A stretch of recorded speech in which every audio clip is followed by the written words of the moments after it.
Defense calls Proud Boy Zachary Rehl to the stand. You promise to tell the truth, the whole truth, nothing but the truth, so help you God? Yes, I do. Carmen Hernandez takes to the podium, says, all right, Mr. Rehl, take a deep breath before the jury enters. He smiles broadly, moves his water glass to a corner, and the jury comes in. He is turned to face them briefly, smiles at them, rotates his chair a bit back and forth, and the jury piles in. Rehl's in court. Hair is neatly cut and combed. He's got a slender build, wearing a dark suit, light-ish shirt, dark tie. Jury sits. Tario, Nordine, and their attorneys stand. Pizzola and Big stay seated. And then Pizzola stands. Now, the jury wasn't there before, so when Zach was smiling, it was just at the marshal. Now Rehl is sworn in. Carmen Hernandez says, Mr. Rehl, are you nervous here today? He says, a little bit, but I'll be all right. Can you tell me a little bit about yourself? He says, yeah, sure. I'm 37. I'm married. My wife's here in the courtroom here today. I've got a daughter, turned 18, and I have a younger daughter, who turned 1 just a few months ago. He's been in custody this entire time. Hernandez says, I want to show you a picture of your daughter. He says, yeah, that's her. Just as cute today as she was the first time they saw the photo. She's adorable, says Brandy. Love that going out to the jurors. Tell me about your family, Rehl. He says, well, I got one brother. My dad died when I was 12 years old. Tell me about your dad. My dad, he was an officer, Philly Police Force, but he didn't pass away in the line of duty. What happened after your dad died? Well, it was a bit of a rocky time. After that, my mom didn't have a lot of money, and so we bounced around from house to house. And my mom was a bartender. I was 16. I left, went to live with my brother, lived somewhere else also with a cousin at some point. Did you graduate from high school? Zach says, yeah. I went to a preparatory high school. And then after I graduated, I went and worked in the cellular business for T-Mobile and Nextel. Do you still live in Philly? He says, yeah, I live in Philly. Been there my whole life. I grew up there, was a caddy, age 14, worked at a movie theater, age 16, started selling cell phones when I turned 18. And did there come a time when you joined the Marines? He says, yeah, actually, I went from selling phones to mattress sales to selling cars. And then when I was selling cars, 2008 happened, and we all know what happened. Anyone with credit couldn't get approved for a car, so I felt that option, so I joined the military. Where'd you serve? He says, my duty station was in Yuma, Arizona, near the border of California and Mexico. Now, Hernandez goes to bring up an exhibit, and Rehl says, don't you want to zoom out a little bit? Zoom out, she says. And he smiles at her, and he makes a hand gesture like he's expanding something and says, zoom out. The picture shown to the jury shows Rehl and 2 other men. Sergeant Major Marine Corps pictured, but not his commanding officer. It's an appointed position, talking about one Sergeant Major in the Marines. Rehl testifies that there was a time in 2010-2011 where the Sergeant of the Marine Corps was visiting a base for a ceremony. This picture was from that time. What'd you do when you were in the Marines? Well, I was a supply position, basically. He said, kind of like a glorified FedEx kind of a thing. He says, we did work with FedEx as well. So he's kind of chuckling nervously. Did you see combat? He says, no, I did not. When you joined the Marines, was there a war going on? He says, yes, I'm not sure we were out of Iraq, but at that point, no, I don't think we were. He says his brother was also in the Marines. And when you were there, you suffered a shoulder and a back injury. Is that true? He says, it was 6 months service left. He says, I was let out early because of that injury. Did you have any honors when you were there? Yeah, I got a lot of them. I was an honors grad. I was meritoriously promoted from E2 to E3. And so your discharge, was it honorable? He says, yes, it was correct. Honorable discharge under medical. When discharged, what was the highest rank you reached? He says E4, so that'd be corporal. And were you seeing your wife at that time? He says, yeah, I met her on vacation. I used to get my oldest daughter 6 months of the year, and one of the times I was dropping her in Philly, I met my wife. We were introduced by friends, we stayed in contact and got married. And he says, well, tell me about your first daughter. Well, I got out of the Marine Corps. I went to Shippensburg University in Pennsylvania.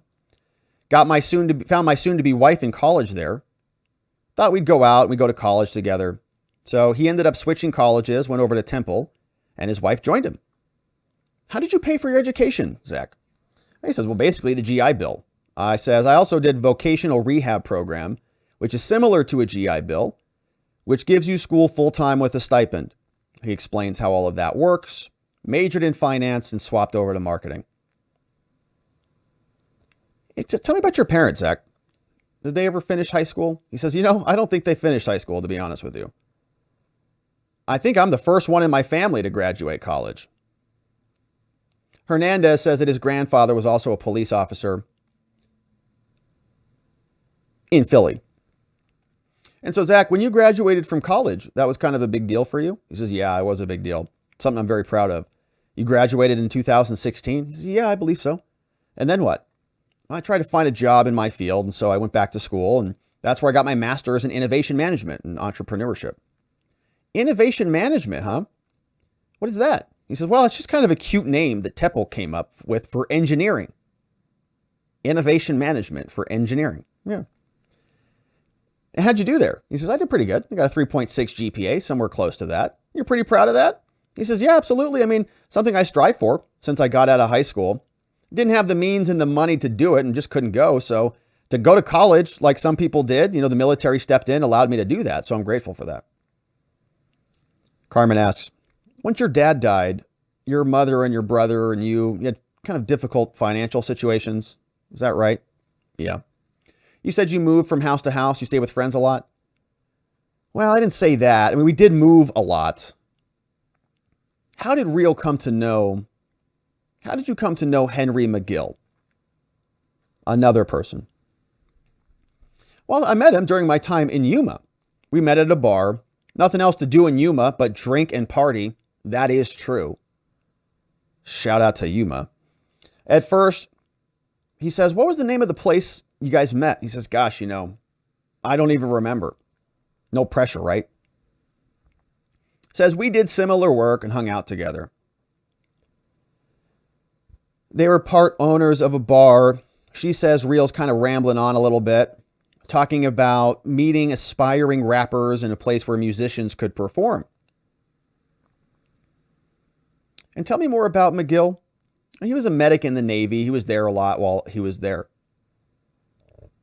And now we talked about Proud Boys. So you got your master's in 2013. And when did you decide to join the Proud Boys, Zach? 2018. Why'd you join? Well, there's not one single reason I could point to. Personally, I was doing certain events that I was involved with, for one. Another reason, I was just kind of trying to get my business up and running. When I was going to these events and rallies, I expanded my network a lot. I was on a radio show once, and this gentleman told me to look into the Proud Boys. I didn't know who they were, so I looked them up. I saw on a website that they had tenets, like free speech and entrepreneurship. It didn't sound like what the media made them out to be. So I thought, I'm trying to expand my business and my network. Sounds great. So I decided to join. He says, if you support something people think is wrong or you come out as a Trump supporter or something, you can lose your job and everything. And people go to great lengths to protect themselves in public. And says, my mom has been doxxed because of this trial. She received threats from unknown people, including messages. Carmen asks, are there a lot of military people in the Proud Boys? He says, yeah, every time I turned around, it seemed like there were. One of the things I ended up losing when I left the Marine Corps was the brotherhood with other Marines. I had to keep in contact with people, and I still did. But one of the really great problems was the lack of brotherhood. If guys lose a job, they'd help them get a new job. They would help guys get on their feet. It was a brotherhood of love, You can't put a price on that. It's true. Community and brotherhood, and all of it is very important. Rehl says that he has some social anxiety. He says, I got a hard time meeting new people, but I do like to be social. He said, would somebody call you a party boy? He says, yes. Actually, my Uncle Tony would call me a party boy. He discusses the difference between the rally boys and the party boys, which we've talked a lot about here. The rally boys go to the rallies and do rally things. The party boys don't go to the rallies. They do party boy things. And so you're kind of a party boy? He says, yeah, we would go get lit. That's all it, really. You're not suggesting that you didn't attend rallies, are you? No, no, no. I did attend rallies, but you also partied a lot. Oh, yeah, partied a lot. Would you say you have a drinking problem, Zach? I wouldn't say I have a drinking problem. I like to have fun. I like traveling. Part of protesting is traveling and meeting new people. And like I said, partying. Now, your handle on Telegram was Captain Trump. Is that what it was? He says, yeah, I adopted that handle in 2018. Any reason why? He says, well, anything special. Just, I like Trump. Why? Oh, that's it. That's in big trouble. Those jurors are not going to like that. Probably looking at the death penalty right now. They're all scribbling in their notes. Execution. Gas chamber. Great. You like Trump? Why? Well, I liked Trump at the time because he was about lowering taxes. And he was a business guy. I thought our country was run like a business, so what better guy to run our country than a businessman? I've known Trump since he was young. Trump was a guy to kind of look up to. I didn't watch The Apprentice, but he had casinos and stuff like that. Hernandez says, but some of those casinos went bankrupt, didn't they? And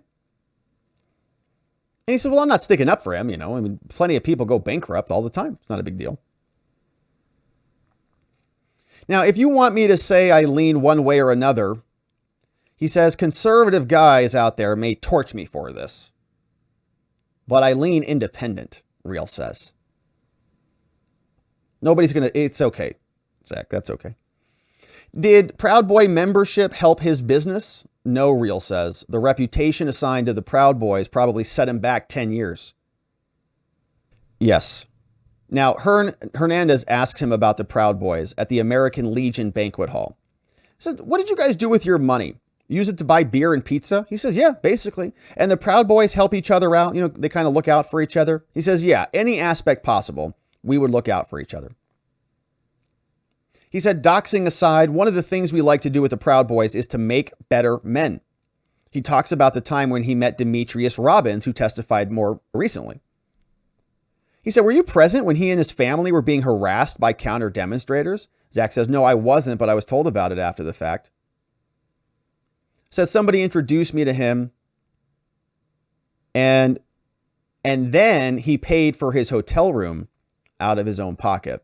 So when Demetrius Robbins was in a bad position, in a bad way, Rehl helped him out. Now, they were fearing for their lives, he said.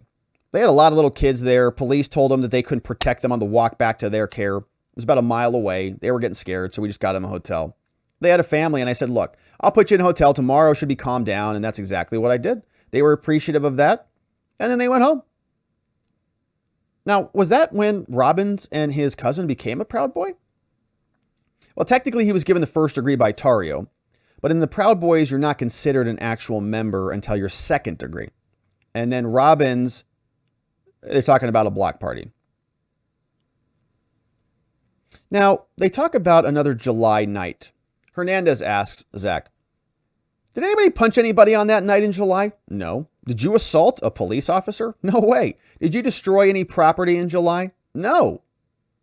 Well, I want to ask you about November and December. How about these rallies? Was it mandatory to go to the rallies? Zach says no, it was voluntary. And you went to one of these in December, didn't you? Yeah.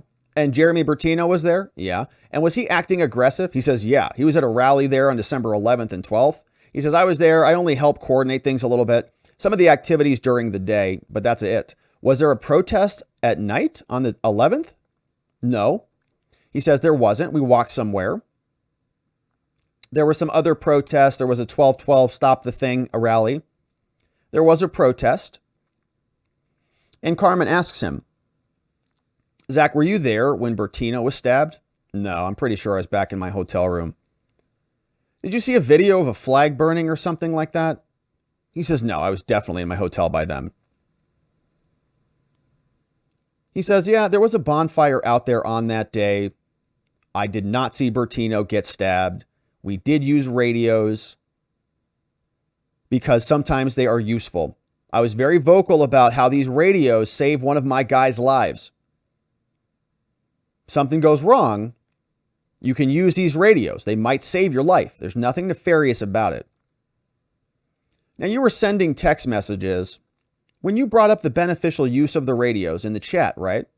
Yeah, I think so. I believe when I told people about a gain, like I said, I helped coordinating a thing during the day. I was the one who came up with the radios. We had guys with radios. We had guys saying hold. They would put their fist up in the air. And they're still talking about the 12th. Now, Judge Kelly hops in here and says, after some brief back and forth, Hernandez tries to get to the question she wants to ask. She stops and restarts. Says the evening events, the violence that night in December, we saw Bertino loud with his Mad Max thing on, and Judge Kelly jumps in here. He says, okay, that's enough. We're just getting started. He says, we reached a good breaking point for the afternoon. Judge. Once the jurors are excused, they get up and leave. Thank you, ladies and gentlemen. We're done for the day. Judge Kelly scolds Carmen Hernandez. Says, Ms. Hernandez, you are repeatedly testifying as to the evidence in this case. I know the government didn't want to object in the middle of your testimony. Well, in the middle of Mr. Rehl's testimony. But to say, she said, well, I was trying to put a question mark at the end, Judge, so it asked the question. She says, there were numerous times where you were trying to testify in the case, and that's not appropriate, says the judge. Oh, we're just taking a break. We're not taking the break. Judge excuses the jury, scolds Ms. Hernandez, and brings the jury back.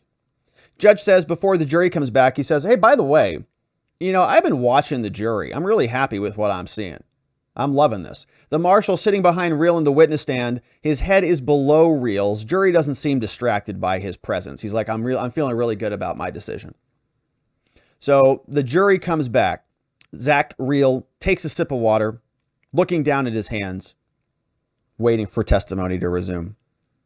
Now, Hernandez proceeds with the direct exam and says, before we wrap up with December 12th, were you following the election results?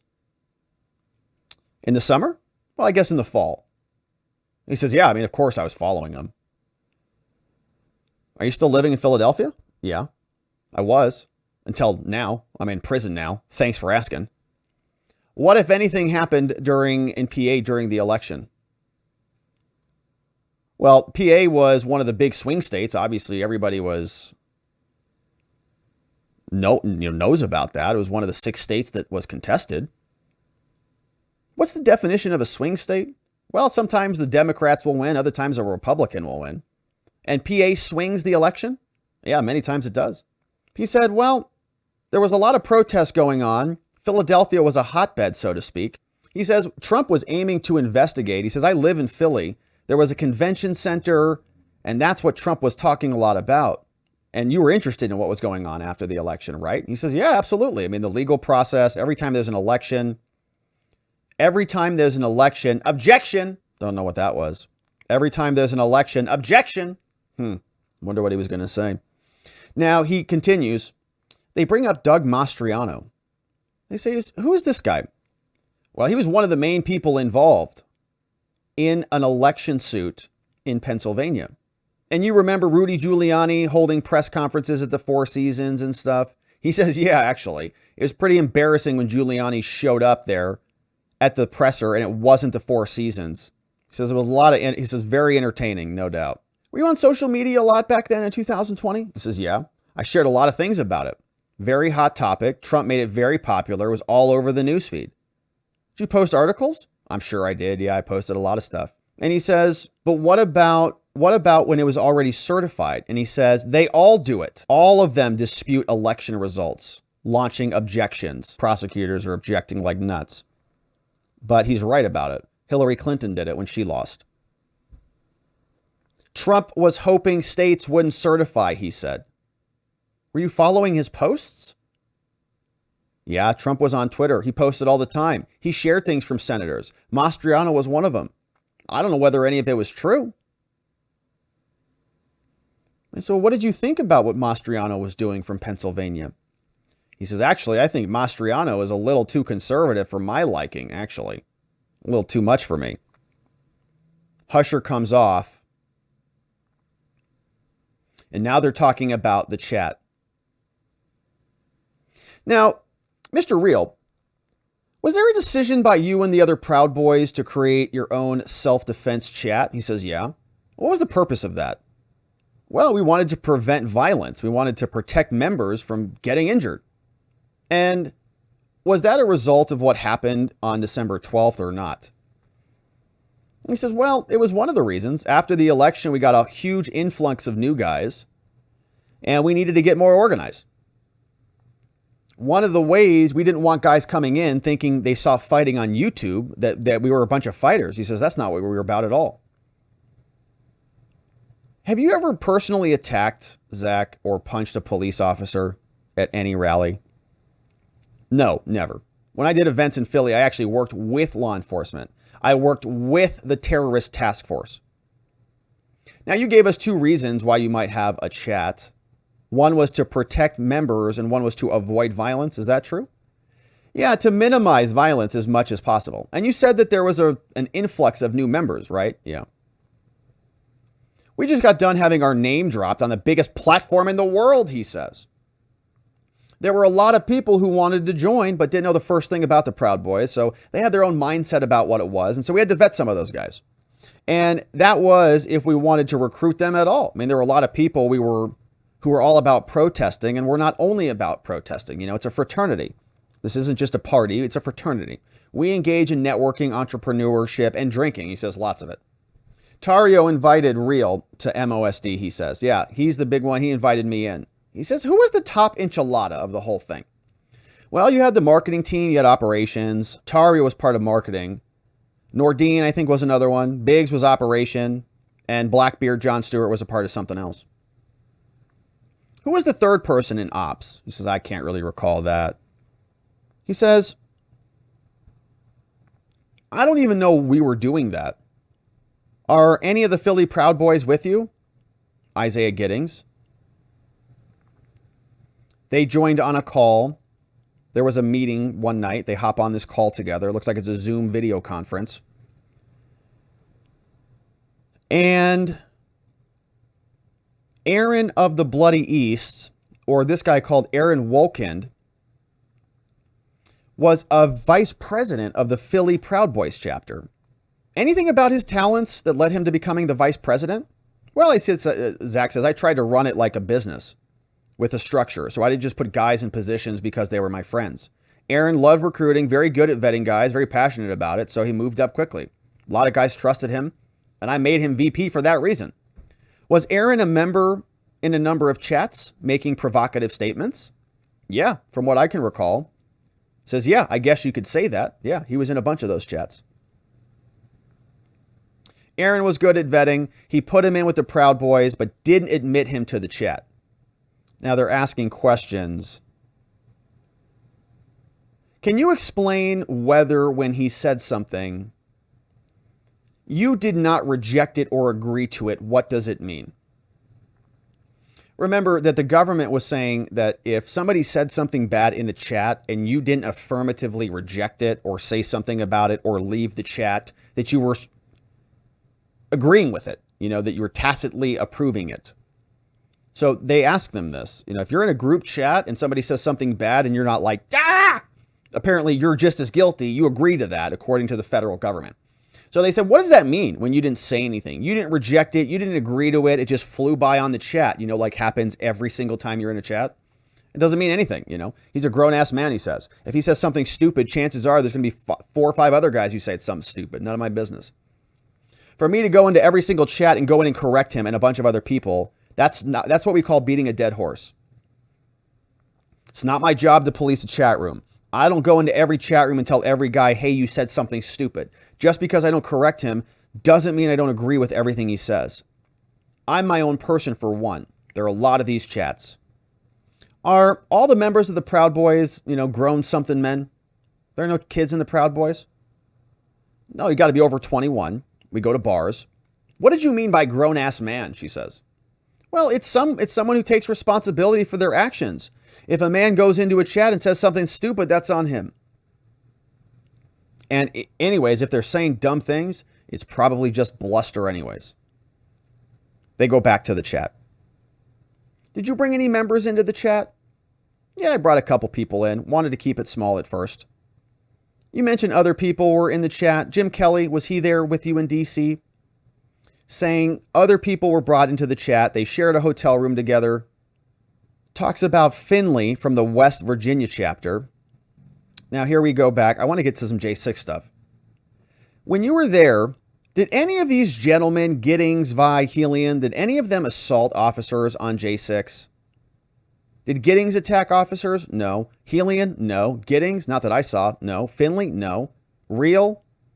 Did you destroy property? No. Did Finley? No. Did Rehl? Did you attack any police officers on J6? No. Did you see any officers attacked? Did you see any police officers attacked on 1-6? He shakes his head. No, I did not. Was there a plan for 1-6? He says it wasn't fully established at the time, but it was expected we would march around the city like we always do. And then afterwards, go hang out and drink. Same thing we do every rally and every protest. So, Zach, there was no specific plan for anybody at all to meet men from Philly? Were there any objectives in the chat? No, the only thing expected was a march. Now, you weren't told about any plans on January 5th, were you? Correct. And you were in the leadership organization, weren't you? Yeah, MOSD, yeah. Were you or were you not told of any plans for J6? No. Now, they're talking about an audio file, and looks like we got to pick up. Thank you for that connection here. They say your understanding at that point was that Tarrio was going to do a speech. They're walking through some conversations. Between the 5th and the 6th, Zach, did you receive any information from anybody, from any defendants about a plan for the 6th? No, none. Other than to show up at the monument? Yeah, that's correct. On March that day, did anybody tell you of a plan? No, nothing. Other than walking around and taking pictures. Did Mr. Nordine tell you about a plan to attack the Capitol? No, absolutely not. Did Biggs or Tarrio tell you to attack the Capitol? No. Did Mr. Donahoe, who already pled guilty to conspiracy, tell you to attack the Capitol? No. Did Nordine tell you to destroy property? No. Did Biggs Tarrio tell you to destroy property? No. One by one, Carmen asks, Did you tell Giddings to assault or attack the police? No. To impede the police? No. To destroy any property? No. On and on we go. Says the government has played a bunch of videos of people spraying stuff around. Have you seen those videos? Yeah. Did you tell Pizzola to take a shield and break a window? No, I did not. I didn't even know Pizzola before 1-6. Were you present when that was happening? No, I wasn't. I was completely on the other end of the Capitol area.